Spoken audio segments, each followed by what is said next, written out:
على الدين كله ولو كره المشركون. اللهم صل على محمد وعلى آل محمد كما صليت على إبراهيم وعلى آل إبراهيم إنك حميد مجيد.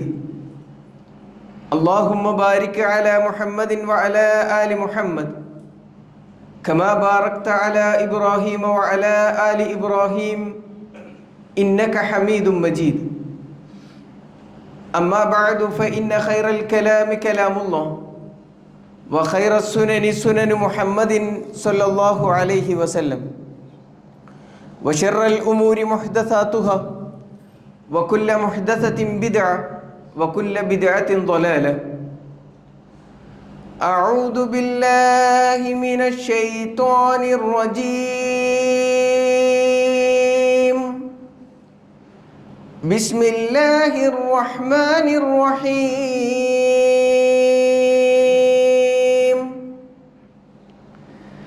يا أيها الذين آمنوا اتقوا الله حق تقاته ولا تموتن إلا وأنتم مسلمون.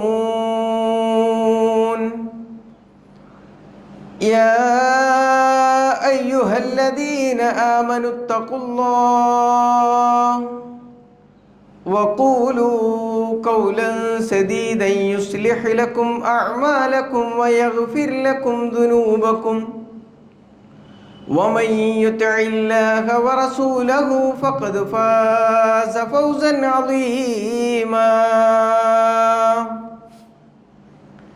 بسم الله الرحمن الرحيم. السابقون الأولون من المهاجرين والأنصار والذين اتبعوهم بإحسان رضي الله عنهم ورضوا عنه وأعد لهم جنات تجري تحتها الأنهار خالدين فيها أبدا ذلك الفوز العظيم. സമാദരണീയരായ സത്യവിശ്വാസികളെ, സർവ്വലോക രക്ഷിതാവായ റബ്ബ് സുബ്ഹാനഹു വ തആലയുടെ വിധിവിലക്കുകളും നിയമനിർദ്ദേശങ്ങളും ജീവിതത്തിൻ്റെ എല്ലാ മേഖലകളിലും പാലിച്ചുകൊണ്ട് ജീവിക്കണമേ എന്ന് സ്വന്തത്തോടെന്ന പോലെ നിങ്ങളെ ഓരോരുത്തരെയും ഉണർത്തുകയാണ്, വസിയ്യത്ത് ചെയ്യുകയാണ്. അള്ളാഹു ഇഷ്ടപ്പെടും വിധത്തിൽ ജീവിതം ക്രമീകരിക്കുന്ന യഥാർത്ഥ മുഅ്മിനുകളിൽ, മുത്തക്കികളിൽ നാഥൻ നമ്മെ ഏവരെയും ഉൾപ്പെടുത്തി അനുഗ്രഹിക്കുമാറാവട്ടെ. സ്വർഗം കൊണ്ട് സന്തോഷവാർത്ത അറിയിക്കപ്പെട്ട 5 പേരെക്കുറിച്ചാണ് നാം മുൻപ് വിശദീകരിച്ചത്. അതിൽ 6-ാമൻ അബ്ദുറഹ്മാൻ ഇബ്നു ഔഫ് റളിയല്ലാഹു അൻഹു ആണ്. പ്രവാചകൻ സല്ലല്ലാഹു അലൈഹി വസല്ലം പറഞ്ഞതായി കാണാം, അബ്ദുറഹ്മാൻ ഇബ്നു ഔഫുൻ ഫിൽ ജന്ന. അബ്ദുറഹ്മാൻ ഇബ്നു ഔഫ് സ്വർഗത്തിലാണ് എന്ന് നബി സല്ലല്ലാഹു അലൈഹി വസല്ലമയുടെ പ്രഖ്യാപനമായി, വാഗ്ദാനമായി ഹദീസുകളിൽ നമുക്ക് കാണാം. അദ്ദേഹത്തിൻ്റെ യഥാർത്ഥ പേര് അബ്ദുൽ കഅബ എന്നായിരുന്നു. കഅബയുടെ അടിമ എന്ന പേരായിരുന്നു അദ്ദേഹത്തിൻ്റെത്. എന്നാൽ അദ്ദേഹം മുസ്ലിം ആയതിന് ശേഷം പ്രവാചകൻ സല്ലല്ലാഹു അലൈഹി വസല്ലമയാണ് അദ്ദേഹത്തിൻ്റെ പേര് അബ്ദുൽ കഅബ എന്നതിൽ നിന്ന് മാറ്റി അബ്ദുറഹ്മാൻ എന്ന് മാറ്റിയത്. പിന്നീട് അദ്ദേഹം ആ പേരിലാണ് അറിയപ്പെട്ടത്. ആനക്കലഹ വർഷം 10-നാണ് അദ്ദേഹം ജനിക്കുന്നത്. അഥവാ പ്രവാചകൻ സല്ലല്ലാഹു അലൈഹി വസല്ലം ജനിച്ചതിന് ശേഷം 10 വർഷങ്ങൾ കഴിഞ്ഞിട്ടാണ് അബ്ദുറഹ്മാൻ ഇബ്നു ഔഫ് റളിയല്ലാഹു അൻഹു ജനിക്കുന്നത്. അദ്ദേഹത്തിൻ്റെ പിതാവ് ജാഹിലിയ കാലഘട്ടത്തിൽ തന്നെ മരണപ്പെട്ടു പോയ വ്യക്തിയാണ്. ഉമ്മ ഷിഫ ബിൻത്ത് ഔഫ് വിശ്വാസിയാവുകയും വിശ്വാസ സംരക്ഷണാർത്ഥം മദീനയിലേക്ക് ഹിജറ പോവുകയും ചെയ്തിട്ടുള്ള മഹദിയാണ് എന്ന് നമുക്ക് ചരിത്രത്തിൽ കാണാം. അദ്ദേഹത്തിൻ്റെ കുനിയത്ത് അബു മുഹമ്മദ് എന്നാണ്. അദ്ദേഹത്തിൻ്റെ മകനായ മുഹമ്മദിലേക്ക് ചേർത്തി മുഹമ്മദിൻ്റെ പിതാവ് എന്ന അർത്ഥത്തിലാണ് അദ്ദേഹത്തിൻ്റെ കുനിയത്ത് അറിയപ്പെടുന്നത്. അദ്ദേഹത്തിന് ഒരു ലഖബുണ്ടായിരുന്നു, ഒരു അപരനാമമുണ്ടായിരുന്നു. അത് അസ്വാദിഖുൽ ബാർ എന്നാണ് അദ്ദേഹത്തിൻ്റെ ലഖബായി ചരിത്രത്തിൽ കാണുന്നത്. ഉമ്മു സലമ റളിയല്ലാഹു അൻഹ റിപ്പോർട്ട് ചെയ്യുന്ന ഹദീസിൽ കാണാം, ഉമ്മു സലമ റളിയല്ലാഹു അൻഹ പറയുന്നത്, സമിഅ്തു റസൂലുള്ളാഹി സ്വല്ലല്ലാഹു അലൈഹി വസല്ലം യഖൂൽ, പ്രവാചകൻ സല്ലല്ലാഹു അലൈഹി വസല്ലമ പറയുന്നതായി ഞാൻ കേട്ടിട്ടുണ്ട്, ഇന്നല്ലദീ യഹ്നു അലൈകുന്ന മിൻ ബഅദി ലഹുവ അസ്വാദിഖുൽ ബാർ. എനിക്ക് ശേഷം നിങ്ങളോട്, അഥവാ പ്രവാചകൻ സല്ലല്ലാഹു അലൈഹി വസല്ലം തൻ്റെ പത്നിമാരെ അഭിസംബോധന ചെയ്തുകൊണ്ട് അവരെ വിളിച്ചു കൂട്ടിക്കൊണ്ട് അവരോട് പറഞ്ഞ വർത്തമാനം, എനിക്ക് ശേഷം നിങ്ങളോട് അനുകമ്പ കാണിക്കുന്നത്, നിങ്ങൾക്ക് വേണ്ട സഹായങ്ങൾ ചെയ്തു തരുന്നത് അസ്വാദിഖുൽ ബാർ ആയിരിക്കും എന്ന് പ്രവാചകൻ സല്ലല്ലാഹു അലൈഹി വസല്ലമ പറഞ്ഞതായി ഹദീസിലുണ്ട്. തുടർന്ന് നബി സല്ലല്ലാഹു അലൈഹി വസല്ലമ പ്രാർത്ഥിക്കുകയും ചെയ്യുന്നതായി കാണാം, അല്ലാഹുമ്മ ഇസ്ഖി അബ്ദുറഹ്മാൻ ബിൻ ഔഫ് മിൻ സൽസബീലിൽ ജന്ന. അല്ലാഹുവേ, അബ്ദുറഹ്മാൻ ബിൻ ഔഫ് റളിയല്ലാഹു അൻഹുവിന് സ്വർഗത്തിലെ സൽസബീൽ എന്ന് പറയുന്ന നദിയിൽ നിന്ന് അദ്ദേഹത്തെ നീ കുടിപ്പിക്കണേ എന്ന്, പാനം ചെയ്യിക്കണേ എന്ന് പ്രവാചകൻ സല്ലല്ലാഹു അലൈഹി വസല്ലമ പ്രാർത്ഥിക്കുകയും ചെയ്തതായി ഹദീസിൽ കാണാം. അപ്പോൾ അദ്ദേഹത്തിൻ്റെ അപരനാമമായി ലഖബായി അസ്വാദിഖുൽ ബാർ എന്ന പേരിലാണ് അദ്ദേഹം അറിയപ്പെട്ടിരുന്നത്. അദ്ദേഹത്തെക്കുറിച്ച് പറയുന്നിടത്ത് ജാഹിലിയ കാലഘട്ടത്തിൽ തന്നെ വിശുദ്ധമായ ജീവിതം നയിച്ചിരുന്ന വ്യക്തിയായിരുന്നു അബ്ദുറഹ്മാൻ ബിൻ ഔഫ് റളിയല്ലാഹു അൻഹു എന്ന് കാണാൻ കഴിയും. നമുക്ക് ജാഹിലിയ കാലഘട്ടത്തെക്കുറിച്ച് കൃത്യമായ ധാരണയുണ്ട്. അധാർമികത ഒരു നാട്ടാചാരമായി നടന്നിരുന്ന ഒരു കാലഘട്ടത്തിൽ കൃത്യമായ ഒരു ജീവിത രീതി, വിശുദ്ധമായ ഒരു ജീവിതം നയിക്കുക എന്ന് പറയുന്നത് അത്രമേൽ പ്രയാസമായിരിക്കെ ധാർമ്മിക മൂല്യങ്ങൾ ഉയർത്തിപ്പിടിച്ചുകൊണ്ടുള്ള ഒരു ജീവിതം നയിച്ച വ്യക്തിയായിരുന്നു അബ്ദുറഹ്മാൻ ബിൻ ഔഫ് റളിയല്ലാഹു അൻഹു എന്ന് കാണാൻ കഴിയും. അതോടൊപ്പം തന്നെ ജാഹിലിയ കാലഘട്ടത്തിൽ ജീവിച്ചിരിക്കുന്ന സമയത്ത് കള്ള് ഹറാമാണ് എന്ന് പറഞ്ഞിരുന്ന, വ്യാപിപ്പിച്ചിരുന്ന, പ്രചരിപ്പിച്ചിരുന്ന ആളുകൂടിയായിരുന്നു അബ്ദുറഹ്മാൻ ബിൻ ഔഫ് റളിയല്ലാഹു അൻഹു. നമുക്കറിയാം, മദ്യം എന്ന് പറയുന്നത് അവരുടെ ജീവിതവുമായി, വ്യക്തി ജീവിതവുമായി എത്രമേൽ ഇഴചേർന്ന് കിടന്നിരുന്നു എന്ന്. പലരും മുസ്ലിം ആയതിന് ശേഷവും മദ്യപാനം ജീവിതത്തിൻ്റെ ഒരു ഭാഗമായി കൊണ്ടു നടന്നിരുന്ന ആളുകളാണ്. അതുകൊണ്ടാണ് ഇസ്ലാം മദ്യപാനം എന്ന് പറയുന്നത് 3 ഘട്ടങ്ങളിലായിക്കൊണ്ട് നിരോധിക്കേണ്ടുന്ന അവസ്ഥ വന്നത്. ആദ്യം പറഞ്ഞത് ലാ തഖ്റബു സ്വലാത്ത വ അൻതും സുക്കാറ. അപ്പോൾ നമസ്കാരം നിർവഹിച്ചു കൊണ്ടിരുന്ന ആളുകളിൽ തന്നെ മദ്യപാനികളായ ആളുകൾ ഉണ്ടായിരുന്നു എന്ന് മനസ്സിലാക്കണം.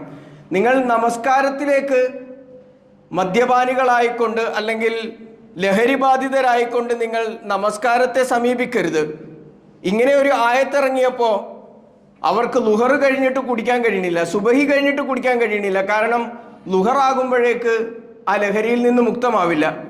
ലുഹർ കഴിഞ്ഞിട്ട് അസറിൻ്റെ ഇടവേളയിൽ ലഹരിയിൽ നിന്ന് മുക്തമാകാൻ കഴിയാത്തത് കൊണ്ട് ആ സമയത്തും പറ്റണില്ല.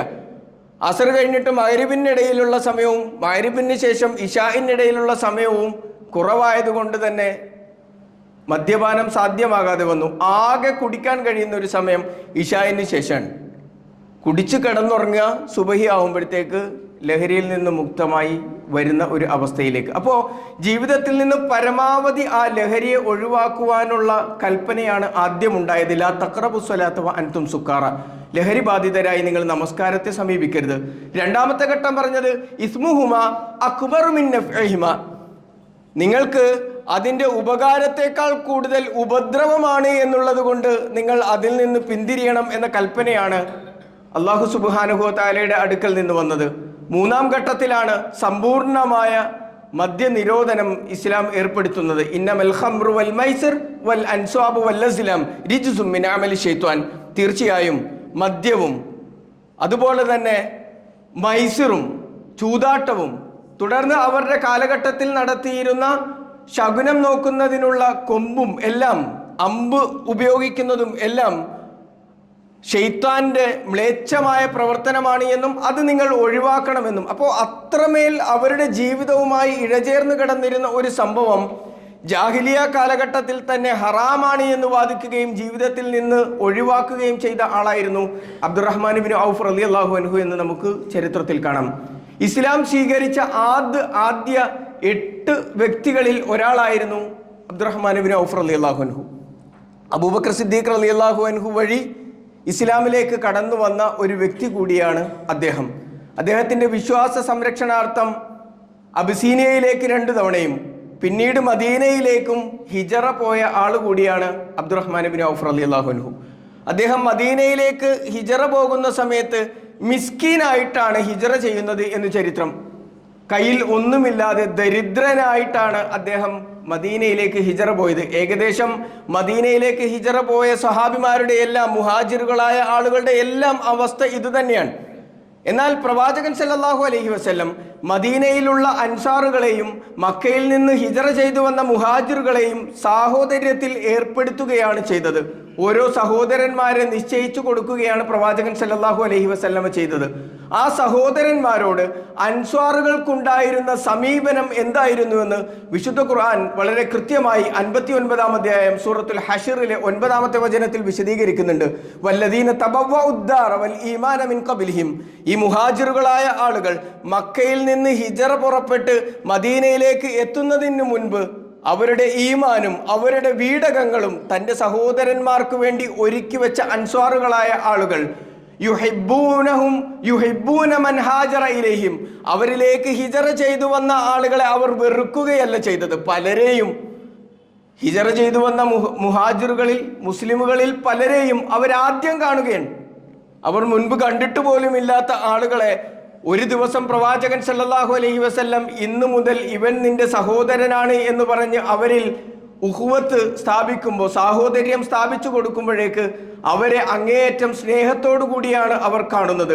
വലാ യജിദൂന ഫീ സുദൂരിഹിം ഹാജത്തൻ മിമ്മാ ഊതു, അവർക്ക് നൽകിയതിൻ്റെ പേരിൽ അവർക്കൊരു സങ്കടവും ഉണ്ടായിട്ടില്ല. ഞാൻ അതവന് കൊടുക്കേണ്ടിയില്ലായിരുന്നു, അല്ലെങ്കിൽ മറ്റേത് കൊടുത്താൽ മതിയായിരുന്നു. അങ്ങനെ അവർക്ക് നൽകിയതിൻ്റെ പേരിൽ അതെനിക്ക് ആവശ്യമുള്ളതായിരുന്നല്ലോ എന്ന ഒരു ചിന്ത പോലും അവരുടെ മനസ്സിൽ ഉണ്ടായിരുന്നില്ല.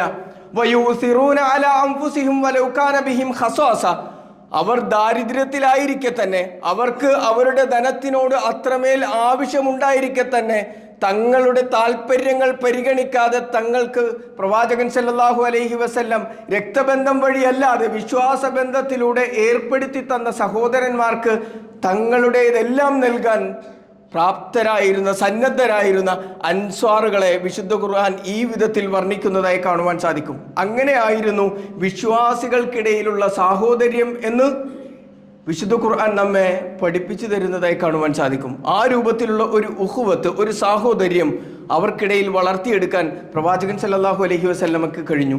അങ്ങനെ അബ്ദുറഹ്മാൻ ഇബ്നു ഔഫ് റളിയല്ലാഹു അൻഹുവിന് പ്രവാചകൻ സല്ലല്ലാഹു അലൈഹി വസല്ലം നിശ്ചയിച്ചു നൽകിയത് സഅദ് ഇബ്നു റബീഅ എന്ന് പറയുന്ന സ്വഹാബിയാണ്.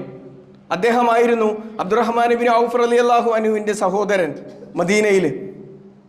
ഈ സാഹോദര്യം എവിടെ വരെ പോയിരുന്നു എന്നറിയോ? അൻസ്വാരിയായ ഒരു മനുഷ്യൻ മരിച്ചു കഴിഞ്ഞാൽ മുഹാജിറായിട്ടുള്ള ആള് അയാളുടെ അനന്തര സ്വത്ത്, സാധാരണ അതിനു ശേഷമാണ് ആർക്കാണ് അനന്തര സ്വത്ത് നൽകേണ്ടത് എന്ന കൃത്യമായ ആയത്ത് അവതരിക്കുന്നത്. അതിനു മുൻപ് മുഹാജിറായ ആള് അൻസ്വാരിയെ മരണശേഷം അനന്തരം എടുത്തിരുന്നു എന്നുവരെ നമുക്ക് ചരിത്രത്തിൽ വായിച്ചെടുക്കാൻ കഴിയുന്നതാണ്. അത്രയേറെ അഗാധമായ സാഹോദര്യ ബന്ധം അവർക്കിടയിൽ ഊട്ടിയുറപ്പിക്കുവാൻ വിശ്വാസം കൊണ്ട് പ്രവാചകൻ സല്ലല്ലാഹു അലൈഹി വസല്ലമക്ക് സാധിച്ചു എന്ന് നമുക്ക് കാണാൻ കഴിയും. അബ്ദുറഹ്മാൻ ഇബ്നു ഔഫ് റളിയല്ലാഹു അൻഹുവിൻ്റെ സഹോദരൻ സഅദ് ഇബ്നു റബീഅ റളിയല്ലാഹു അൻഹു, അദ്ദേഹം അബ്ദുറഹ്മാൻ ഇബ്നു ഔഫ് റളിയല്ലാഹു അൻഹുവിനെ വീട്ടിലേക്ക് കൂട്ടിക്കൊണ്ടുപോകുന്നുണ്ട്. പ്രവാചകൻ ഏൽപ്പിച്ചു കൊടുക്കുമ്പോഴേക്ക് സന്തോഷത്തോടു കൂടി വീട്ടിലേക്ക് കൂട്ടിക്കൊണ്ടുപോയിട്ട് അബ്ദുറഹ്മാൻ ഇബ്നു ഔഫ് റളിയല്ലാഹു അൻഹുവിനോട് പറയുന്ന വർത്തമാനമുണ്ട്, ഇന്നി അക്സറുൽ അൻസാരി മാല. ഇവിടെ വന്ന കൂട്ടത്തിൽ, ഇവിടെ ഉള്ള കൂട്ടത്തിൽ അൻസ്വാരികളിൽ അത്യാവശ്യം ധനമൊക്കെ ഉള്ള, അത്യാവശ്യം സമ്പത്തുള്ള ഒരാളാണ് ഞാൻ. അതുകൊണ്ട്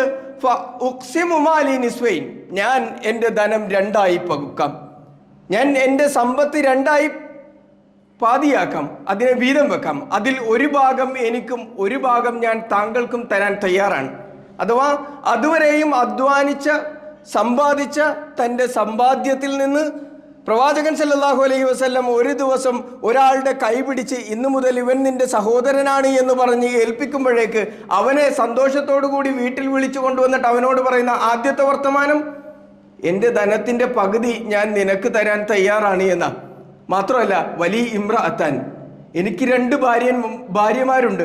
ഫൻദുർ അഅജബഹുമായിലേക്ക് ഫസമ്മിഹ ഇലൈ, അതിൽ നിനക്ക് ഇഷ്ടപ്പെട്ട ആളാരാണ് എന്ന് നീ ഒന്ന് നോക്കിയിട്ട് അവളുടെ പേര് എന്നോടൊന്ന് പറ. ഉത്തല്ലിക്കുഹ, അവളെ ഞാൻ തൊലാക്കു ചെല്ലാം, അവളെ ഞാൻ വിവാഹമോചനം നടത്താം. ഫൈദാ ഇൻഖലത ഇദ്ദതഹ ഫതസവ്വജഹ, അങ്ങനെ അവളുടെ ഇദ്ദ സമയം കഴിഞ്ഞു കഴിഞ്ഞാൽ നിനക്ക് അവളെ വിവാഹം കഴിക്കുകയും ചെയ്യാം. നോക്കൂ, സമ്പത്ത് കൊടുക്കുകയും അതോടൊപ്പം തന്നെ 2 ഭാര്യമാരുള്ള ഒരാള് അയാളുടെ ഒരു ഭാര്യയെ തൊലാക്ക് ചൊല്ലി നിയമാനുസൃതം ഇദ്ദ കഴിഞ്ഞ് അവളെ വിവാഹം ചെയ്ത് കൊടുക്കാം എന്ന് പറയുന്ന അവസ്ഥയിലേക്ക് അവരുടെ സാഹോദര്യം മാറി എന്നുള്ളതാണ്. എന്നാൽ അബ്ദുറഹ്മാൻ ഇബ്നു ഔഫ് റളിയല്ലാഹു അൻഹു അദ്ദേഹത്തോട് പറയുന്ന ഒരു മറുപടി ഉണ്ട്. ബാറക്കല്ലാഹു ലക ഫീ അഹ്ലിക വ മാലിക്, അള്ളാഹു താങ്കളുടെ ധനത്തിലും താങ്കളുടെ ഭാര്യമാരിലും ബർക്കത്ത് ചെയ്യട്ടെ. അയിന സൂക്കുക്കും, നിങ്ങളുടെ അങ്ങാടി എവിടെയാണ്, നിങ്ങളുടെ മാർക്കറ്റ് എവിടെയാണ്? എനിക്ക് ആ മാർക്കറ്റ് ഒന്ന് കാണിച്ചു തന്നാൽ മതി, ഞാൻ അവിടെ പോയി കച്ചവടം ചെയ്ത് എനിക്ക് ആവശ്യമുള്ളത് നേടിയെടുത്തു കൊള്ളാം. ഇവിടെ നമ്മൾ മനസ്സിലാക്കേണ്ടുന്നത്, കൊടുക്കുന്നവനും വാങ്ങുന്നവനും കാണിക്കേണ്ടുന്ന ചില മര്യാദകൾ കൃത്യമായി പഠിപ്പിക്കുകയാണ്. എന്താ കൊടുക്കേണ്ടത്? ഏറ്റവും പ്രിയപ്പെട്ടത്, നമുക്ക് ആവശ്യമില്ലാത്തതല്ല, പലപ്പോഴും നമുക്ക് വേണ്ടാത്തത്, തിന്നു വയറ് നിറഞ്ഞതിൻ്റെ ബാക്കി, നമുക്ക് ആവശ്യമില്ല എന്ന് തോന്നുന്നത്, നമുക്കൊരു ഉപകാരവുമില്ല എന്ന് തോന്നുന്നതാണ്. എന്നത് സ്വതക്ക കൊടുത്തേക്കാം, എന്നാൽ ഇത് ഹദിയയായിട്ട് കൊടുത്തേക്കാം, അവനെടുത്തോട്ടെ എന്ന് വിചാരിച്ച് പലരും കൊടുക്കാറുള്ളത്. എന്നാൽ എന്താ കൊടുക്കേണ്ടത്? വിശ്വാസികളോട് പ്രവാചകൻ സല്ലല്ലാഹു അലൈഹി വസല്ലമയുടെ കൽപ്പന, ലാ യുക്മിനു അഹദുക്കും ഹത്താ യുഹിബ്ബു ലി അഖീഹി മാ യുഹിബ്ബു ലി നഫ്സി, തനിക്ക് ഏറ്റവും പ്രിയപ്പെട്ടതെന്തോ അത് തൻ്റെ സഹോദരനു വേണ്ടി, വിശ്വാസിയായ സഹോദരനു വേണ്ടി കൊടുക്കാൻ തയ്യാറാകുന്നതുവരെ, അവന് വേണ്ടി അത് ഇഷ്ടപ്പെടുന്നതുവരെ ഒരാളും വിശ്വാസിയാവുകയില്ല എന്ന് പ്രവാചകൻ സല്ലല്ലാഹു അലൈഹി വസല്ലം. ആ അർത്ഥത്തിൽ സമ്പൂർണ്ണ വിശ്വാസിയാണ് സഅദ് ബിൻ റബീഅ റളിയല്ലാഹു അൻഹു. തനിക്ക് ഏറ്റവും പ്രിയപ്പെട്ടത് തൻ്റെ സഹോദരന് നൽകാൻ തയ്യാറായി എന്നുള്ളതാണ്. എന്നാൽ അതിനും അപ്പുറത്ത് നാം മനസ്സിലാക്കേണ്ടുന്ന മറ്റൊരു ഘടകം കൂടിയുണ്ട്, വാങ്ങുന്നവൻ കാണിക്കേണ്ടുന്ന മര്യാദ. എപ്പോഴും തനിക്ക് ആരെങ്കിലും എന്തെങ്കിലും നൽകാനുണ്ട് എങ്കിൽ അവൻ്റെ ഔദാര്യത്തിൽ ജീവിക്കാൻ ശ്രമിക്കരുത്, അധ്വാനിച്ച് ജീവിക്കാൻ പഠിക്കണം എന്നാണ് അബ്ദുറഹ്മാൻ ഇബ്നു ഔഫ് റളിയല്ലാഹു അൻഹു പഠിപ്പിക്കുന്നത്. വേണമെങ്കിൽ ആ പകുതി സമ്പത്ത് സ്വീകരിച്ച് ജീവിതകാലം മുഴുവൻ ജീവിക്കാനുള്ളത് ഒരു പക്ഷേ അദ്ദേഹത്തിൻ്റെ ധനം കൊണ്ട് സാധിക്കുമായിരുന്നു. പക്ഷേ ആവശ്യപ്പെട്ടത്, എനിക്ക് അങ്ങാടി കാണിച്ചു തന്നാൽ മതി, ഞാൻ അധ്വാനിക്കാൻ തയ്യാറാണ്.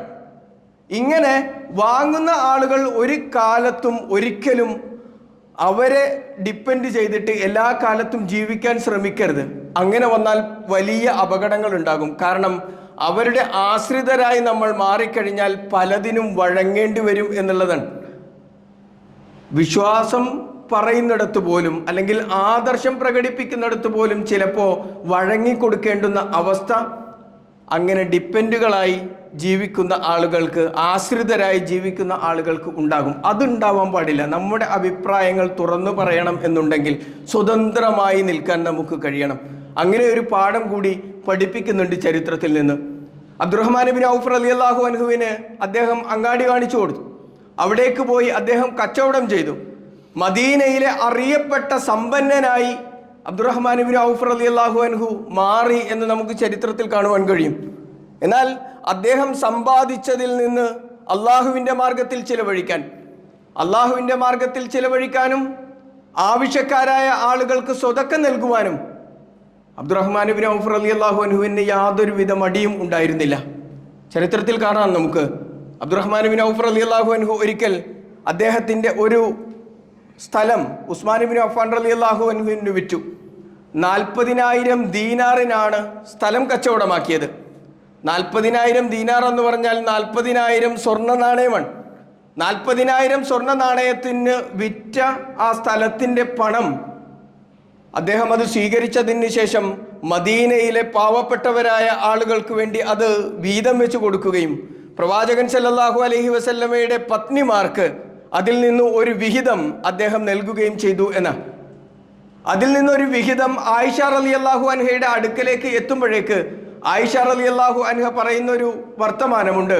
അമാ ഇന്നി സമീഅതു റസൂലുള്ളാഹി സ്വല്ലല്ലാഹു അലൈഹി വസല്ലം യഖൂൽ, പ്രവാചകൻ സല്ലല്ലാഹു അലൈഹി വസല്ലമ പറയുന്നതായി ഞാൻ കേട്ടിട്ടുണ്ട്, ലൻ യഹ്നു അലൈകുന്ന ബഅദി ഇല്ല സ്വാലിഹൂൻ, സ്വാലിഹീങ്ങളല്ലാതെ എനിക്ക് ശേഷം എൻ്റെ പത്നിമാരോട് അലിവ് കാണിക്കുകയില്ല എന്ന് പ്രവാചകൻ പറഞ്ഞതായി ഇതിന് സമാനമായത് മുമ്പ് ഉമ്മു കുൽസൂം റളിയല്ലാഹു അൻഹ പറഞ്ഞിട്ടുണ്ട്. ആയിഷ റളിയല്ലാഹു അൻഹ അതിനെ സാക്ഷ്യപ്പെടുത്തുന്നതായി കാണുവാൻ സാധിക്കും. എന്നിട്ട് ആയിഷ റളിയല്ലാഹു അൻഹ പ്രാർത്ഥിക്കുകയും ചെയ്യുന്നുണ്ട്, സക്കല്ലാഹു ഇബ്നു ഔഫ് മിൻ സൽസബീലിൽ ജന്ന, അബ്ദുറഹ്മാൻ ഇബ്നു ഔഫ് റളിയല്ലാഹു അൻഹുവിനെ അള്ളാഹു സ്വർഗത്തിലെ സൽസബീൽ എന്ന് പറയുന്ന അരുവിയിൽ നിന്ന് കുടിപ്പിക്കട്ടെ എന്ന് ആയിഷ റളിയല്ലാഹു അൻഹ പ്രാർത്ഥിക്കുന്നതായി നമുക്ക് കാണാൻ കഴിയും. മറ്റൊരിക്കൽ ആയിഷ റളിയല്ലാഹു അൻഹ തന്നെ പറയാൻ, മദീനയിൽ വല്ലാത്ത ഒരു ആരവം കേട്ടിട്ട്, ഒരു ബഹളം കേട്ടിട്ട്, എന്താണ് ഈ ആരവം എന്ന് അന്വേഷിക്കുമ്പോഴേക്ക് ജനങ്ങൾ ആയിഷ റളിയല്ലാഹു അൻഹയോട് പറയുന്നത്, ഷാമിൽ നിന്ന് ഒരു കച്ചവട സംഘം വന്നിട്ടുണ്ട്, 700 ഒട്ടകങ്ങൾക്ക് വഹിക്കാൻ കഴിയുന്ന അത്ര ചരക്കുകളുമായി ഷാമിൽ നിന്ന് ഒരു കച്ചവട സംഘം മദീനയിലെത്തിയിട്ടുണ്ട്, അത് അബ്ദുറഹ്മാൻ ഇബ്നു ഔഫ് റളിയല്ലാഹു അൻഹുവിൻ്റെതാണ് എന്ന് ആളുകൾ ആയിഷ റളിയല്ലാഹു അൻഹയോട് പറഞ്ഞപ്പോൾ ആയിഷ റളിയല്ലാഹു അൻഹ പറഞ്ഞു, അമാ ഇന്നി സമീഅതു റസൂലുള്ളാഹി സ്വല്ലല്ലാഹു അലൈഹി വസല്ലം യഖൂൽ, പ്രവാചകൻ പറഞ്ഞതായി ഞാൻ കേട്ടിട്ടുണ്ട്, റഅയ്തു അബ്ദുറഹ്മാൻ ഇബ്നു ഔഫ് യദ്ഖുലുൽ ജന്നത ഹബ്വ, പ്രവാചകൻ പറയാണ് അബ്ദുറഹ്മാൻ ഇബ്നു ഔഫ് റളിയല്ലാഹു അൻഹു സ്വർഗത്തിലേക്ക് മുട്ടിലിഴഞ്ഞ് പ്രവേശിക്കുന്നതായി ഞാൻ കണ്ടിട്ടുണ്ട് എന്ന് പ്രവാചകൻ പറഞ്ഞത് ആയിഷ റളിയല്ലാഹു അൻഹ പറഞ്ഞു കൊടുക്കുകയാണ്. ഈ വർത്തമാനം അബ്ദുറഹ്മാൻ ഇബ്നു ഔഫ് റളിയല്ലാഹു അൻഹുവിൻ്റെ അടുക്കലെത്തി. അദ്ദേഹം ചെയ്തത്, വന്ന 700 ഒട്ടകങ്ങളുടെ ചരക്കിൽ നിന്ന് ഒന്നുപോലും എടുക്കാതെ മദീനയിലുള്ള ദരിദ്രന്മാരായ ആളുകൾക്ക് അത് വിതരണം ചെയ്യാൻ കൽപ്പിക്കുകയാണ് ചെയ്തത്. എന്നിട്ട് അദ്ദേഹം പറഞ്ഞ വർത്തമാനം, എനിക്ക് സ്വർഗത്തിലേക്ക് മുട്ടിലിഴഞ്ഞല്ല പോവേണ്ടത്, നേരെ നടന്നു പോകണം, എനിക്ക് സ്വർഗത്തിലേക്ക് മുട്ടിലിഴഞ്ഞല്ല പോവേണ്ടത്, നടന്നു പോകാൻ എനിക്ക് കഴിയണം, അതിന് തടസ്സം ഈ സമ്പത്താണ് എങ്കിൽ അത് വിതരണം ചെയ്യാൻ ഞാൻ തയ്യാറാണ് എന്ന് പറഞ്ഞ് അദ്ദേഹത്തിൻ്റെ ആ വലിയ സ്വത്ത് സമ്പത്ത് ധനികർക്കായി സ്വതക്ക നൽകിയ ചരിത്രമാണ് അബ്ദുറഹ്മാൻ ഇബ്നു ഔഫ് റളിയല്ലാഹു അൻഹുവിൻ്റെതായി നമുക്ക് കാണാൻ കഴിയുന്നത്. മറ്റൊന്ന്, അദ്ദേഹം തൻ്റെ മക്കൾക്ക് നൽകിയ ഒരു വസിയത്തുണ്ട്. മരിക്കാനായ സമയത്ത് തൻ്റെ മക്കളെ വിളിച്ചുകൊണ്ടൊരു വാപ്പ പറയണം, മക്കളെ, എൻ്റെ സമ്പത്തിൽ നിന്ന് ബദരീങ്ങളായിട്ടുള്ള ആളുകൾക്ക്, അന്ന് ബദറിൽ പങ്കെടുത്തിട്ടുള്ള 100ഓളം ആളുകൾ, 100ഓളം ബദരീങ്ങൾ ആ കാലഘട്ടത്തിൽ ജീവിച്ചിരിക്കുന്നുണ്ട്. മക്കളോട് പറയുന്നത്, ആ 100 ആളുകൾക്കും 400 ദീനാർ വീതം, 400 സ്വർണ്ണ നാണയങ്ങൾ വീതം എൻ്റെ സമ്പത്തിൽ നിന്ന് നൽകണം എന്ന വസിയത്തോടു കൂടിയാണ് മക്കളെ അദ്ദേഹം കാണുന്നത്. നോക്കൂ നിങ്ങൾ, നമ്മൾ ആലോചിക്കേണ്ടുന്നത്, സ്വർഗത്തിലേക്ക് ഇഴഞ്ഞിട്ടാണെങ്കിലും ഒന്ന് കയറിയാൽ മതി എന്ന് ആഗ്രഹിക്കുന്ന ആളുകളാണ് നമ്മൾ. അതുമാത്രമല്ല, പ്രവാചകൻ സല്ലല്ലാഹു അലൈഹി വസല്ലം പറഞ്ഞല്ലോ, സ്വർഗത്തിലൊരു ചാട്ടവാറ് വെക്കാനുള്ള സ്ഥലമെങ്കിലും കിട്ടിയാൽ മതി എന്ന് കൊതിക്കുന്ന ആളുകളാണ് നമ്മൾ. പക്ഷെ സമ്പത്തിനോടുള്ള നമ്മുടെ മനോഭാവവും, ഉള്ളതിൽ നിന്ന് നൽകാനുള്ള നമ്മുടെ മനോഭാവവും, അല്ലെങ്കിൽ സമ്പത്ത് നേടിയെടുക്കുന്ന കാര്യത്തിൽ നമ്മുടെ മനോഭാവവും എന്താണ് എന്ന് നമ്മൾ ഓരോരുത്തരും നമ്മളെക്കുറിച്ച് ആലോചിച്ചാൽ മതിയാകും. അതുമാത്രമല്ല, അദ്ദേഹം ധനികനായിരിക്കെ തന്നെ കച്ചവടത്തിൽ ഏറെ ശ്രദ്ധിക്കുകയും ഒക്കെ ചെയ്തിരുന്ന സമയത്ത് തന്നെയും അഗാധ പാണ്ഡിത്യം ഇസ്ലാമിക മേഖലയിൽ ഉണ്ടായിരുന്ന ആളുകൂടിയായിരുന്നു അബ്ദുറഹ്മാൻ ഇബ്നു ഔഫ് റളിയല്ലാഹു അൻഹു എന്ന് നമുക്ക് കാണാൻ കഴിയും.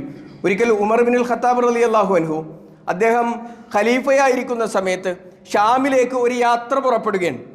ഷാമിലേക്ക് യാത്ര പുറപ്പെട്ട് യാത്ര പാതി വഴിയിൽ എത്തിയ സമയത്ത് അറിയുന്ന ഒരു കാര്യം, അവിടെ ഒരു വബാ, ഒരു പകർച്ചവ്യാധി പടർന്നു പിടിച്ചിട്ടുണ്ട്. അപ്പോൾ അവർക്കിടയിൽ സംശയമായി, ഇനി അങ്ങോട്ട് പോകണോ അതോ മടങ്ങി മദീനയിലേക്ക് പോകണോ എന്നുള്ളത്.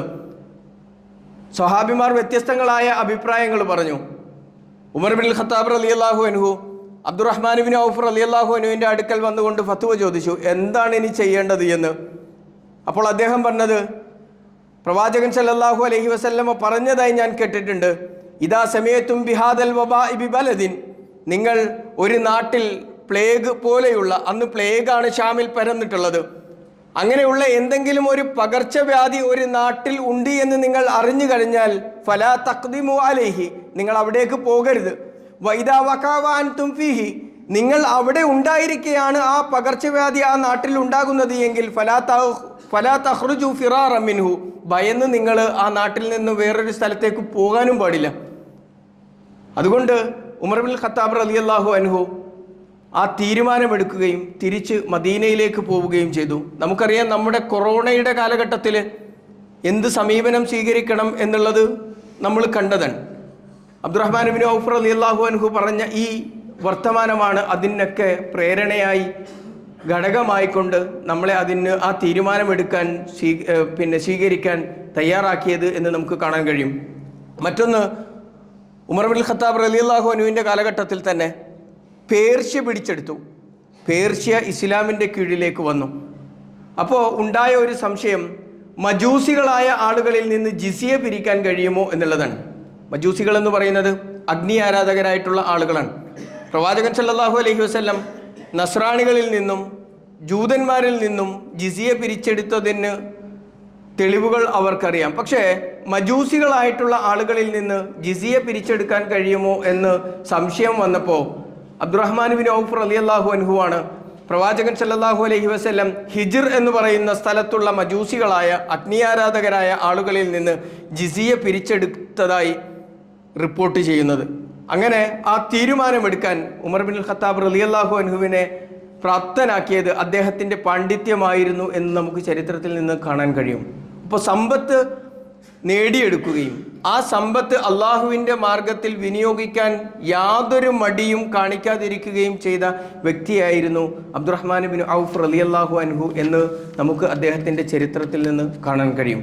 അള്ളാഹു സുബ്ഹാനഹു വ തആല നമ്മുടെ സമ്പത്ത് കൊണ്ട് അള്ളാഹുവിൻ്റെ മാർഗത്തിൽ പ്രവർത്തിക്കുകയും ചെലവഴിക്കുകയും അത് സ്വതക്കയും ഹദിയയുമൊക്കെയായി കൊടുക്കുകയും അതിലൂടെ അള്ളാഹുവിൻ്റെ സ്വർഗം കരസ്ഥമാക്കുകയും ചെയ്യുന്ന ആളുകളുടെ കൂട്ടത്തിൽ നമ്മെ ഉൾപ്പെടുത്തി അനുഗ്രഹിക്കുമാറാവട്ടെ.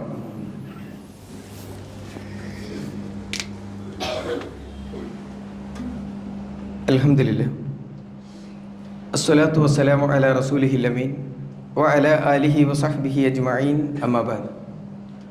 ഒരിക്കൽ കൂടി അള്ളാഹുവിൻ്റെ വിധിവിലക്കുകൾ അനുസരിച്ച് ജീവിക്കണമേ എന്ന് ഉണർത്തുകയാണ്, വസിയ്യത്ത് ചെയ്യുകയാണ്.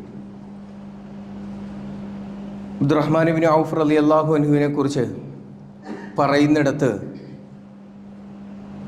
പ്രവാചകൻ സല്ലല്ലാഹു അലൈഹി വസല്ലമ അബ്ദുറഹ്മാൻ ഇബ്നു ഔഫ് റളിയല്ലാഹു അൻഹുവിൻ്റെ ഇമാമത്തിന് കീഴിൽ നമസ്കരിച്ചിട്ടുണ്ട് എന്ന് കാണാൻ കഴിയും. തബൂക്കിലേക്കുള്ള യാത്രയിൽ സുബഹ് നമസ്കാരത്തിൻ്റെ സമയമായി പ്രവാചകൻ പ്രാഥമിക കർമ്മങ്ങൾ നിർവഹിക്കുന്നതിന് വേണ്ടി വിദൂരമായ ഒരു സ്ഥലത്തേക്ക് പോയി എത്താൻ വൈകിയ സമയത്ത് സ്വഹാബിമാർക്ക് ഇമാമായി അബ്ദുറഹ്മാൻ ഇബ്നു ഔഫ് റളിയല്ലാഹു അൻഹു നമസ്കരിക്കുകയും ഒരു റക്അത്ത് കഴിയുമ്പോഴേക്കാണ് നബി സല്ലല്ലാഹു അലൈഹി വസല്ലം ആ ജമാഅത്തിലേക്ക് വരികയും അതിൽ അബ്ദുറഹ്മാൻ ഇബ്നു ഔഫ് റളിയല്ലാഹു അൻഹുവിൻ്റെ പിന്നിൽ നിന്ന് നമസ്കരിക്കുകയും ചെയ്തത്. നമസ്കാരം പൂർത്തിയാക്കിയതിന് ശേഷം നബി സല്ലല്ലാഹു അലൈഹി വസല്ലമ അവരോട് പറഞ്ഞത്, നിങ്ങൾ ചെയ്തത് നന്നായി എന്നാണ്. കാരണം അതല്ല എങ്കിൽ സുബഹിൻ്റെ നമസ്കാരം കഴിഞ്ഞ് പ്രവാചകനെ കാത്തിരുന്നുവെങ്കിൽ സുബഹിൻ്റെ സമയം ഒരു പക്ഷെ കഴിഞ്ഞു പോവുകയും അത് നഷ്ടമായി പോവുകയും ചെയ്യുമായിരുന്നു. അതുകൊണ്ട് നിങ്ങൾ ചെയ്തത് നന്നായി എന്ന് പറയുന്നതായി കാണാൻ കഴിയും. നബി സല്ലല്ലാഹു അലൈഹി വസല്ലം അബ്ദുറഹ്മാൻ ഇബ്നു ഔഫ് റളിയല്ലാഹു അൻഹുവിൻ്റെ പിന്നിൽ നിന്ന് നമസ്കരിച്ചതൊഴിച്ചാൽ പിന്നെ മറ്റൊരാളുടെ പിന്നിൽ നിന്ന് നമസ്കരിച്ചിട്ടുണ്ട് എങ്കിൽ അത് അബൂബക്കർ സിദ്ദീഖ് റളിയല്ലാഹു അൻഹുവിൻ്റെ കാലഘട്ടത്തിലാണ്. അതും നബി സല്ലല്ലാഹു അലൈഹി വസല്ലമ രോഗബാധിതനായി ഇമാമ് നിന്ന് നമസ്കരിക്കാൻ കഴിയാത്ത അവസ്ഥയിലാണ് അബൂബക്കർ സിദ്ദീഖ് റളിയല്ലാഹു അൻഹുവിൻ്റെ ഇമാമത്തിന് കീഴിൽ നിന്നുകൊണ്ട് പ്രവാചകൻ നമസ്കരിക്കുന്നത്. മറ്റൊരാൾ അബ്ദുറഹ്മാൻ ഇബ്നു ഔഫ് റളിയല്ലാഹു അൻഹു ആണ് എന്ന് നമുക്ക് ചരിത്രത്തിൽ കാണാം. അദ്ദേഹം സാമ്പത്തികമായി വലിയ പ്രഭുവായി മദീനയിൽ ജീവിച്ചിരുന്നുവെങ്കിലും ദുനിയാവിനോടും ദുനിയാവിലെ വിഭവങ്ങളോടും അങ്ങേയറ്റം സുഹുദുണ്ടായിരുന്ന, വിരക്തി കാണിച്ചിരുന്ന ആളായിരുന്നു അബ്ദുറഹ്മാൻ ബിൻ ഔഫ് റളിയല്ലാഹു അൻഹു എന്ന് നമുക്ക് ചരിത്രത്തിൽ കാണാം. നൗഫൽ ബിൻ ഇയാസ് റളിയല്ലാഹു അൻഹു പറയുന്നതായി കാണാം, കാന അബ്ദുറഹ്മാൻ ബിൻ ഔഫ് ലന ജലീസൻ. അബ്ദുറഹ്മാൻ ബിൻ ഔഫ് റളിയല്ലാഹു അൻഹു ഞങ്ങളുടെ ഒരു സുഹൃത്തായിരുന്നു. വകാന നിഅമൽ ജലീസ്, അദ്ദേഹം എത്ര നല്ല കൂട്ടുകാരനായിരുന്നു എന്നറിയോ. വ അന്നഹു ഇൻഖലബ ബിനാ യൗമൻ ഹത്താ ദഖൽനാ ബൈതഹു. ഒരിക്കൽ അദ്ദേഹം ഞങ്ങളെയും കൊണ്ട് അദ്ദേഹത്തിൻ്റെ വീട്ടിലേക്ക് പോയി. വീട്ടിലെത്തി അദ്ദേഹത്തിൻ്റെ വിസിറ്റിംഗ് റൂമിൽ ഞങ്ങളെ ഇരുത്തിയതിന് ശേഷം അദ്ദേഹം അകത്തു കയറി കുളിച്ച് വൃത്തിയായി വസ്ത്രം ധരിച്ച് ഞങ്ങളുടെ അടുക്കലേക്ക് വന്നിരുന്നു. ഞങ്ങളുടെ കൂടെ ഇരിക്കുമ്പോഴേക്ക് ഞങ്ങളുടെ മുന്നിലേക്ക് ഒരു തളികയിൽ റൊട്ടിയും അതുപോലെ തന്നെ ഇറച്ചിയും കൊണ്ടുവന്ന് വെക്കപ്പെട്ടു. അത് കണ്ടപ്പോൾ അബ്ദുറഹ്മാൻ ബിൻ ഔഫ് റളിയല്ലാഹു അൻഹു ആ ഭക്ഷണത്തിലേക്ക് നോക്കുകയും എന്നിട്ട് വല്ലാതെ കരയുകയും ചെയ്തു എന്ന്. അപ്പോൾ ചുറ്റുമുണ്ടായിരുന്ന ആളുകൾ ചോദിച്ചു, യാ അബാ മുഹമ്മദ് മാ യബ്കീക്. അബ്ദുറഹ്മാൻ ബിൻ ഔഫ് റളിയല്ലാഹു അൻഹുവിൻ്റെ കുനിയത്താണ് അബാ മുഹമ്മദ് എന്നുള്ളത്. എന്തിനാണ് താങ്കൾ ഇങ്ങനെ കരയുന്നത് എന്ന് ചോദിച്ചപ്പോൾ അദ്ദേഹം മറുപടിയായി പറഞ്ഞത്, മാത്ത റസൂലുള്ളാഹി സല്ലല്ലാഹു അലൈഹി വസല്ലം, അള്ളാഹുവിൻ്റെ പ്രവാചകൻ സല്ലല്ലാഹു അലൈഹി വസല്ലം വഫാത്തായി. വലം യശ്ബഅ ഹുവ വ അഹ്ലു ബൈതഹു മിൻ ഖുബ്സി ശഈർ. അദ്ദേഹം ജീവിച്ചിരിക്കുന്ന കാലഘട്ടത്തിൽ പ്രവാചകൻ സല്ലല്ലാഹു അലൈഹി വസല്ലമയോ പ്രവാചകൻ്റെ കുടുംബാംഗങ്ങളോ ബാർലി കൊണ്ടുള്ള ഒരു റൊട്ടി വയറ് നിറച്ച് കഴിച്ചതായി എനിക്കറിയില്ല. അത്രയേറെ ദാരിദ്ര്യത്തിലായിരുന്നു അവർ ജീവിച്ചിരുന്നത് എന്നാണ്. ബാർലി കൊണ്ടുള്ള റൊട്ടി കഴിക്കുക എന്ന് പറയുന്നത് അവരെ സംബന്ധിച്ചിടത്തോളം വലിയ ഒരു വിഭവമായി കരുതിയിരുന്ന ആളുകളാണ്. ഗോതമ്പിനേക്കാൾ ബാർലിക്ക് പ്രാധാന്യമുള്ള, വിലയുള്ള, മതിപ്പുള്ള കാലഘട്ടത്തിലാണ്. നബി സല്ലല്ലാഹു അലൈഹി വസല്ലമയും കുടുംബവും വയറ് നിറച്ച് ഒരു നേരം പോലും ബാർലി കൊണ്ടുള്ള റൊട്ടി കഴിച്ചിട്ടില്ല. പക്ഷേ അബ്ദുറഹ്മാൻ ബിൻ ഔഫിന് ഇന്ന് സുഭിക്ഷമായി കഴിക്കാൻ ഇത് ലഭിച്ചിരിക്കുന്നു എന്നതാണ് അദ്ദേഹത്തെ കരയിച്ചത് എന്ന് അദ്ദേഹം പറയുന്നതായി കാണുവാൻ സാധിക്കും. മറ്റൊരിക്കൽ അദ്ദേഹം നോമ്പുകാരനായി നോമ്പ് തുറക്കാനിരിക്കുന്ന സമയത്ത് അദ്ദേഹത്തിൻ്റെ അടുക്കലേക്ക് ഭക്ഷണം കൊണ്ടുവന്നു വെക്കപ്പെട്ടപ്പോൾ അദ്ദേഹം കരഞ്ഞുകൊണ്ട് പറഞ്ഞ വർത്തമാനം, ഖുത്തില മുസ്അബ് ഇബ്നു ഉമൈർ.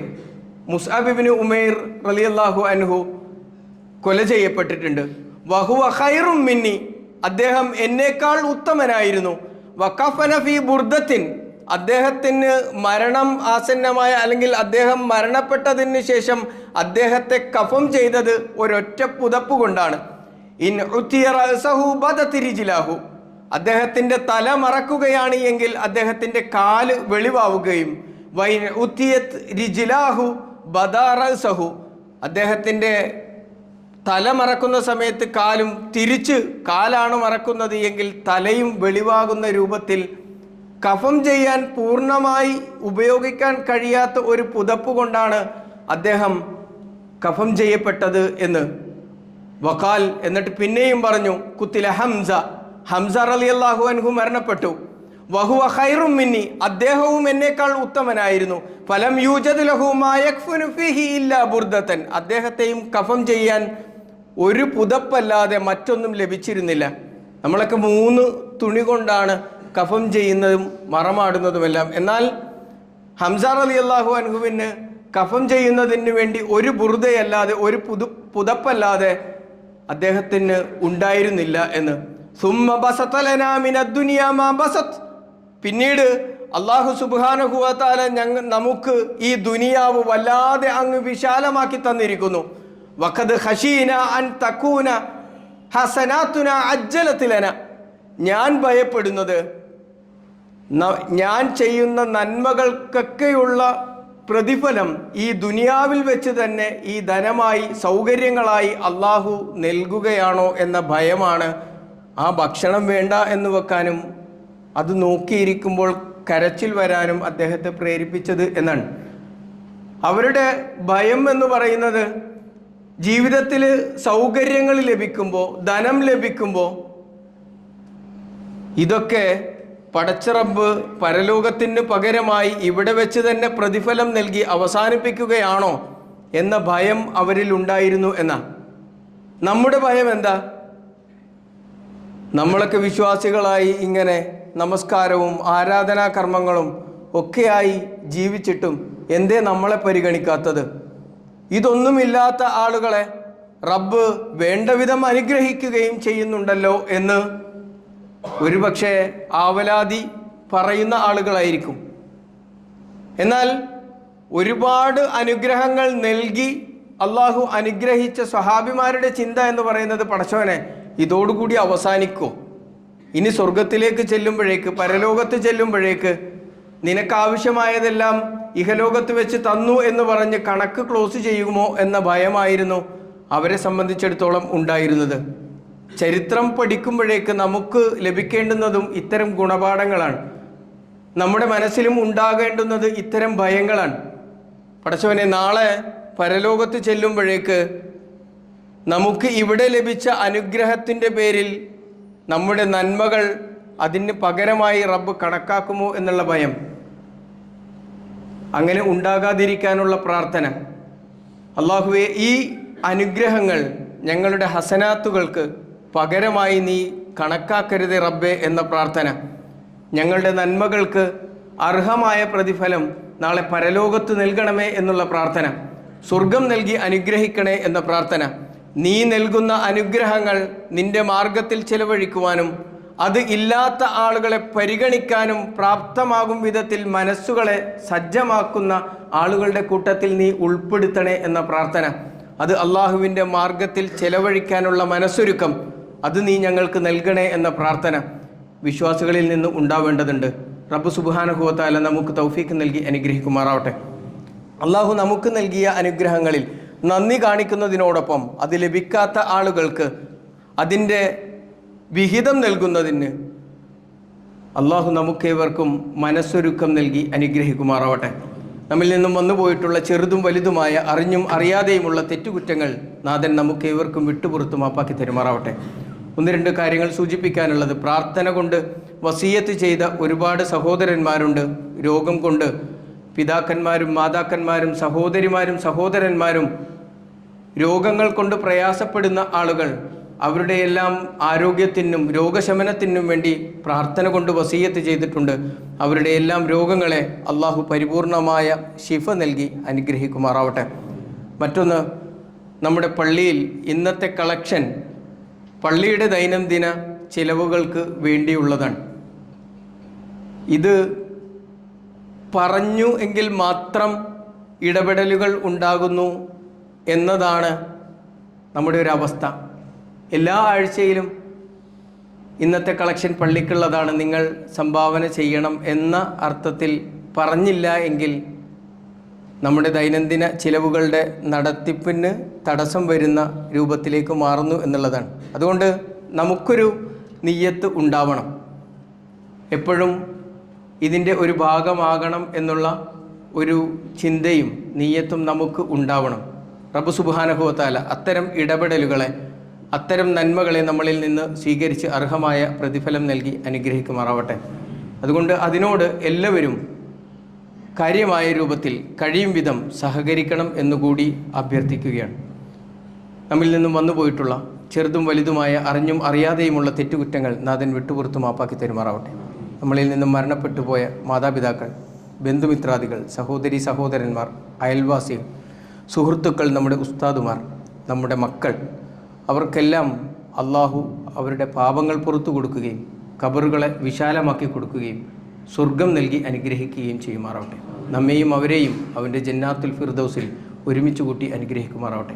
അല്ലാഹുമ്മ ഗ്ഫിർ ലിൽ മുഅ്മിനീന വൽ മുഅ്മിനാത്ത് വൽ മുസ്ലിമീന വൽ മുസ്ലിമാത്ത് വൽ അഹ്യാഇ മിൻഹും വൽ അംവാത്ത് ഇന്നക മുജീബുദ് ദഅവാതി വയാ ഖാദിയൽ ഹജാത്ത് റബ്ബന തഖബ്ബൽ മിന്നാ ഇന്നക അൻത സമീഉൽ അലീം വതുബ് അലൈനാ ഇന്നക അൻത തവ്വാബുർ റഹീം. അല്ലാഹുമ്മ അജിർനാ മിനന്നാർ. അല്ലാഹുമ്മ അജിർനാ വ അജിർ വാലിദീന